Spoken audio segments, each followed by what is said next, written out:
jifu vale. Senge lengi vita lengi.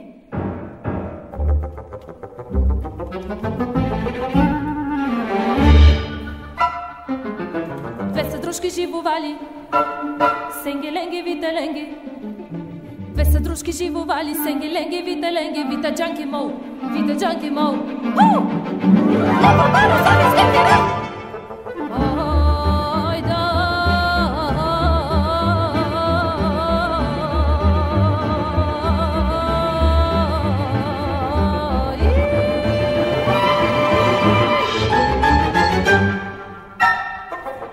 Živu vali, drugu vali, senge lengi, vita lengi, vita junkie mo, vita junkie mo. Lepo malo sami skeptere.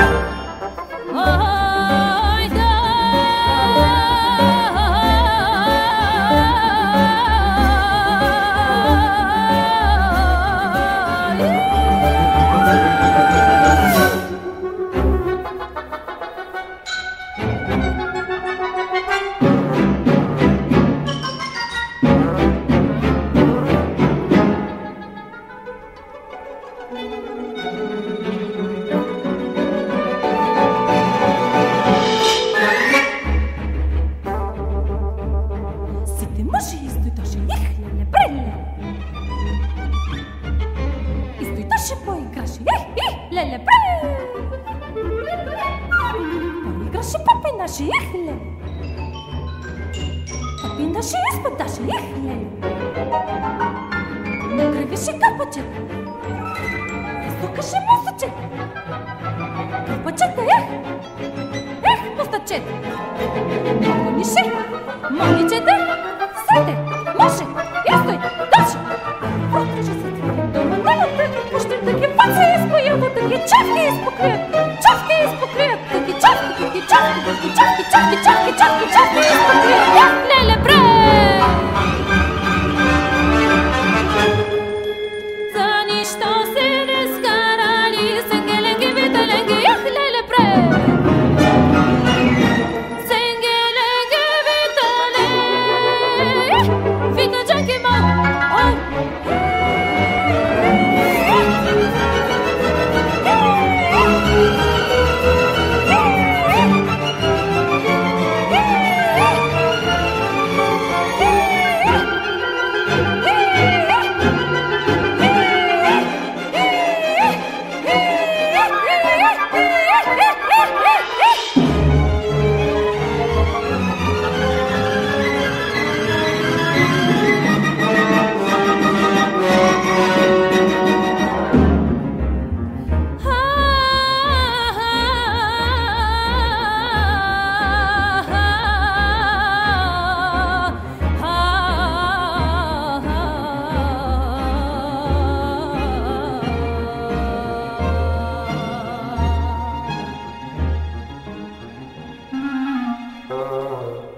Зарумоля дребен есенен дъждец, намокри се земята и стихна селския двор. Жълтия листак в градината светна и листенцата бавно се отронваха на земята. Големите гроздови зърна под лозницата набъбнаха и кожицата им взе да се пука. Замириса на студ. Наведе моравото Димитровче цветове на търкулнатото в шумата пукнато гърне. Сви се малкото птиче лястовиче в дъното на гърнето и затрепери от студ и мъка. Всички се отидаха. През лятото избухна пожар в къщата, по чиято стряха майка му беше свила гнездо. Докато старата лястовичка смогна да грабне рожбата си от огъня, един въглен падна в гнездото и парна лястовичето по дясното крило. Голото пиле примря от болка. Когато се свести, то видя, че се намира в ново гнездо, а над него седи майка му с клюмнала глава. Най-напред се опита да раздвижи крилца, но не можа, защото дясното, изгореното крило беше изсъхнало.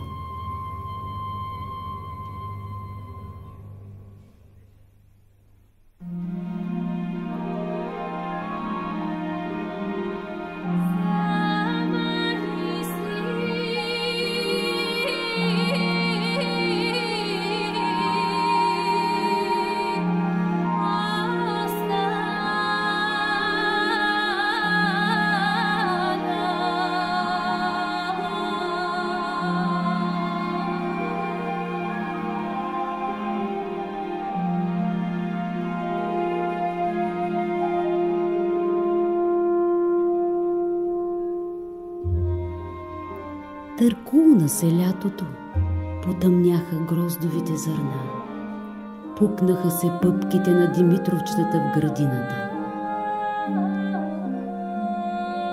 Почнаха да се събират лястовичките по телеграфните жици. Те се готвеха за път. Жиците заприличаха на броеници.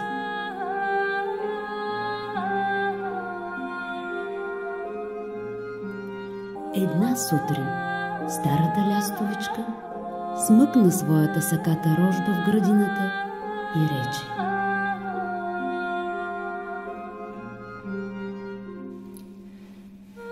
Мило мое дете, ние днес ще заминем на юг. Ти не можеш да дойдеш, защото не можеш да летиш. Зато и ще останеш тук. Ей, в оной гърне съм ти нагласила мека перушина. Там ще лежиш. А когато огладнееш, излез навън и си клъвни нещо. Цялата градина е зарината с плод. Виж какво хубаво Димитровче е склонило чело над входа на гърнето. Ти не тъгувай. На пролет ние пак ще се върнем. Благодаря, майчице, дето си се погрижила за мен. Промълви сакатото и за да скрие сълзите си, навря главица под крилото на майка си и притихна.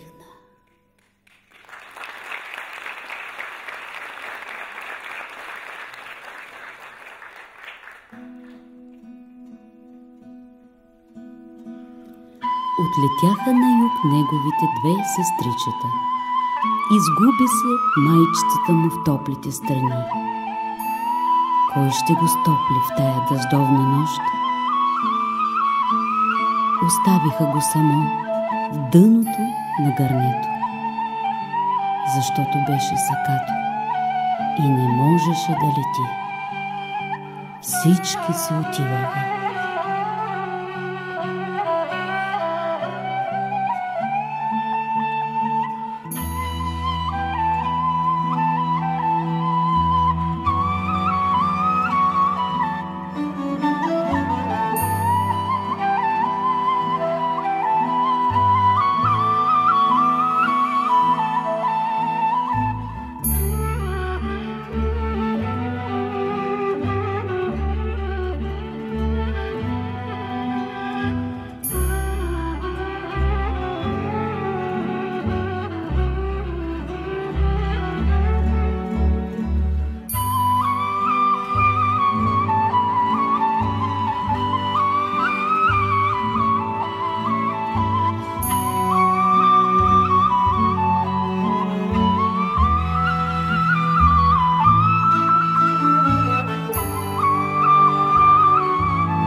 Занизаха се мрачни дни. Заваля дребен дъждец. Наквасеното Димитровче тежко отпусна цвят над гърнето.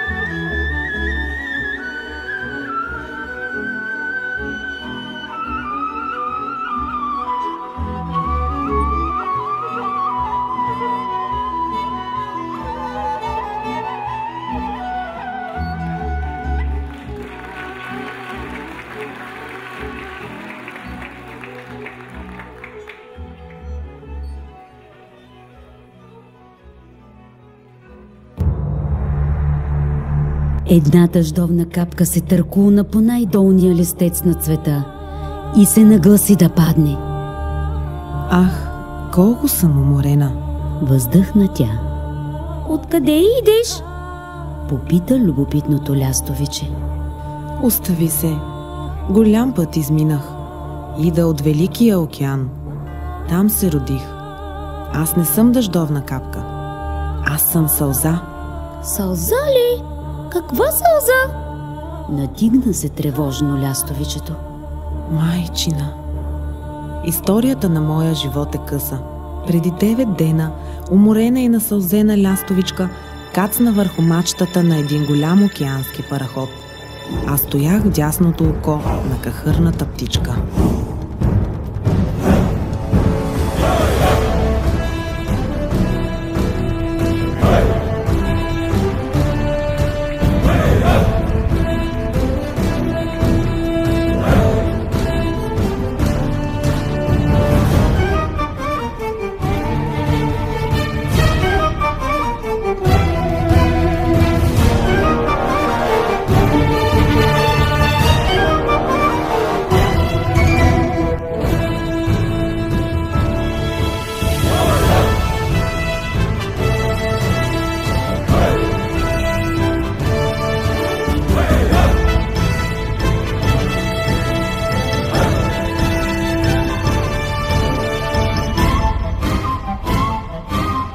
Океанът ревеше.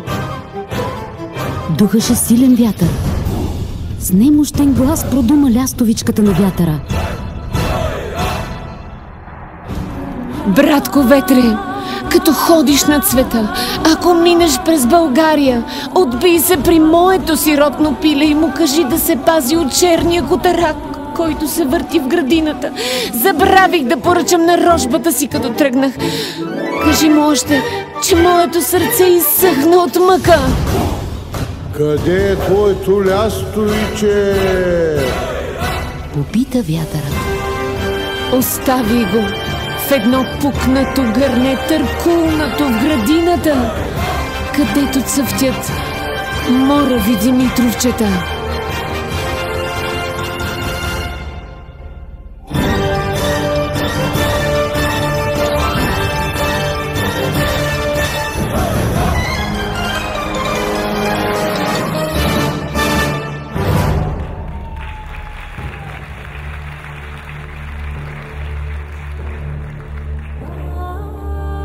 Додето изрече тия думи старата лястовичка, аз се отроних от кото й.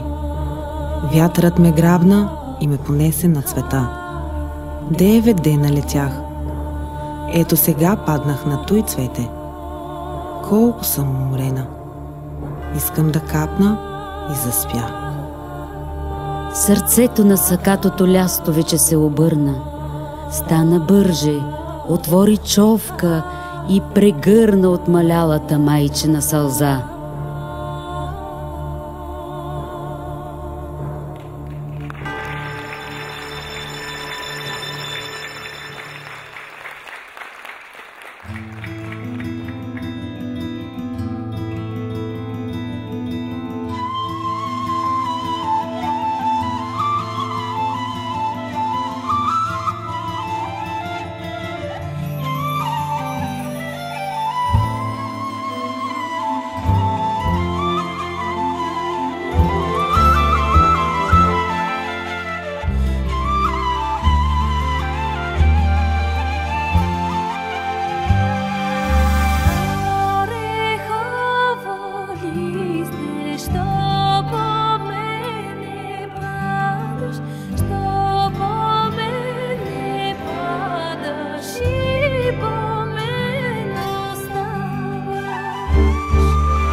Благодаря ти, майчице. Прошепна то.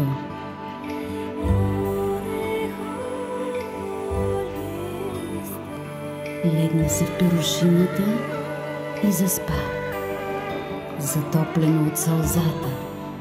Сякаш беше под майчините си криле.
Тони.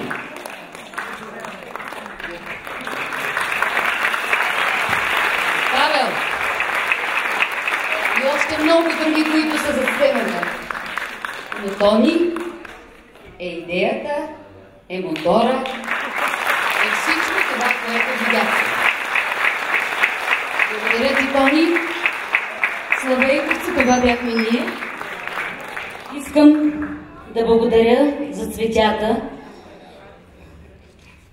и поздравителните адреси на госпожа първо Емина Якубова за цветята и поздравителния адрес, на Професионална гимназия по туризъм за поздравителния адрес и цветята, на Обединено училище Макрилполско, на второ средно училище професор Никола Маринов, на специално училище за ученици с увреден слух Свети Иван Рилски, на детска градина Звънче номер 11, на професионална гимназия Земеделие за цветята и адресът, на Лайънс клуб Търговище за подаръците и поздравителния адрес, и на всички вас, които сте тук, но най-искам да благодаря на всички славейковци, малки, големи и още по-големи. Но сега ще дам думата на един специален гост. Аз се извинявам, че не ви ги представих. Уважаема госпожо председател на Общинския съвет, уважаеми госпожо заместник кмет, уважаема госпожо Миланова, уважаеми дами и господа, скъпи гости, аз се развълнувах повече.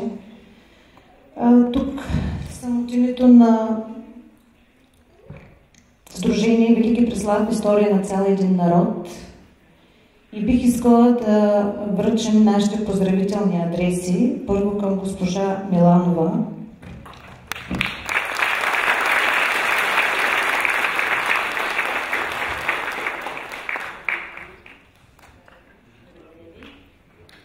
И второ, ще си позволя да поканя и госпожа Кичукова.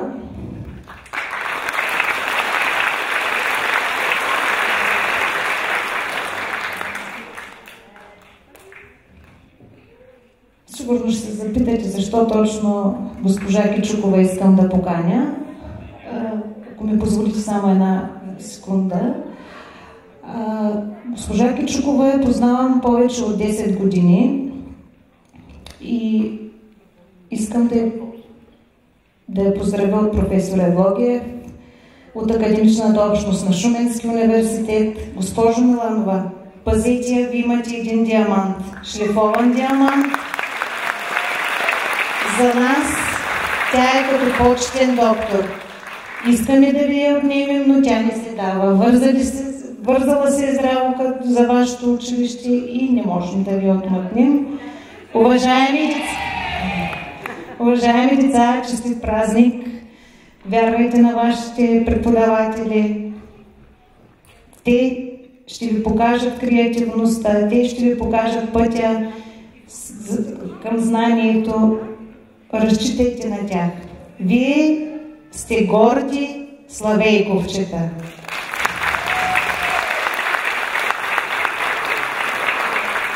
Благодаря ви за милите думи, наистина. Много трогателно. Тони ни е наистина диамант, който го пазим и който го следваме. Благодаря ви още веднъж и до нови срещи с Славейков.